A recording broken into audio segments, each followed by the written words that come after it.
que nós temos as nossas mãos limpas.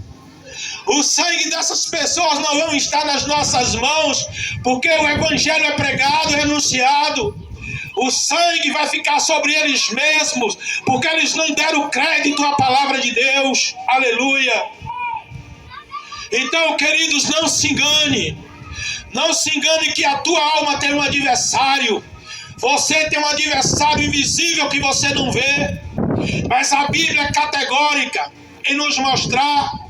Jesus, ele nos mostrou a verdade e nos mostra a verdade todos os dias, através da sua palavra, através dos homens de Deus, através de mulheres de Deus, homens que renunciaram a si, a sua vida, para pregar o evangelho, para dar as suas vidas em oração, em intercessão por pessoas que são pessoas duras de coração, mas mesmo assim a igreja ora, a igreja intercede, porque Jesus, ele não quer, ele não tem prazer na morte do ímpio, não. Jesus não tem prazer na morte de um traficante, de um drogado, de uma prostituta, de um prostituto. Jesus, ele não tem prazer na morte de uma pessoa que vive na feitiçaria, na umbanda, na quimbanda, na magia negra, que vive no ocultismo, que vive fazendo obras para destruir lares, famílias, para separar casamentos. Jesus não tem prazer na morte de nenhuma dessas pessoas.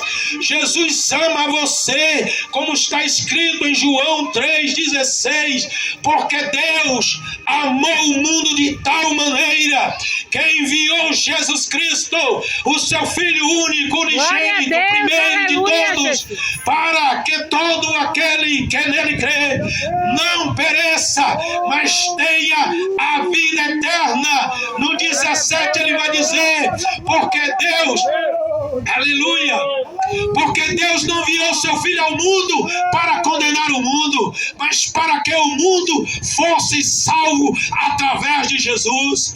Então a humanidade só tem uma porta de escape, a humanidade só tem um caminho de saída.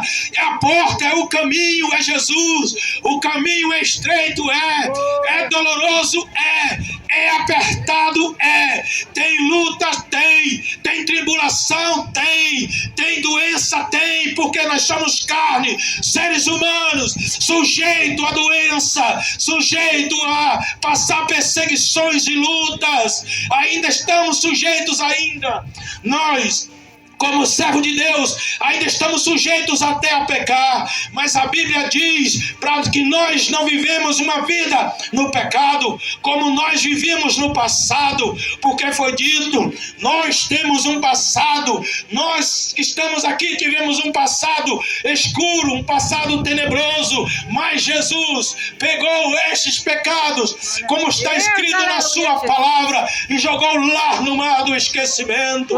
E ele diz que não se lembra mais dos nossos pecados. Então isso Jesus faz com você, querido e amado ouvinte e querido pecador, porque você ainda é pecador.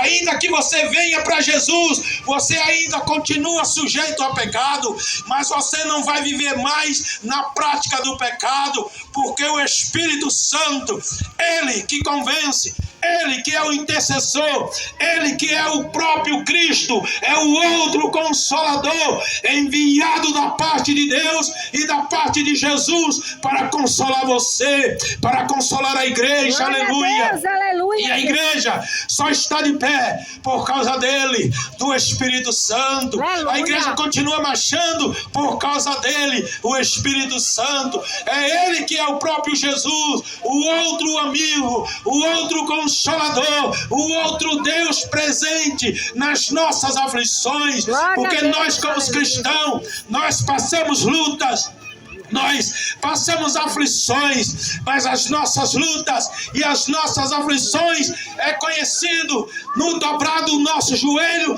diante de um Deus que é vivo, um Deus que vive, um Deus que reina para todo sempre, um Jesus que morreu, mas não está lá pregado num crucifixo, não está lá pregado numa cruz de gesso, não. Ele morreu, é verdade, mas ao terceiro dia, sim, aleluia, os céus fez festa, os céus se alegrou, aleluia, o céu jubilou, porque ele ressuscitou, aleluia. Então, querido ouvinte, Jesus não está morto, Jesus ele vive e reina para todo sempre, e a Bíblia vai dizer que todo joelho se dobrará, e toda língua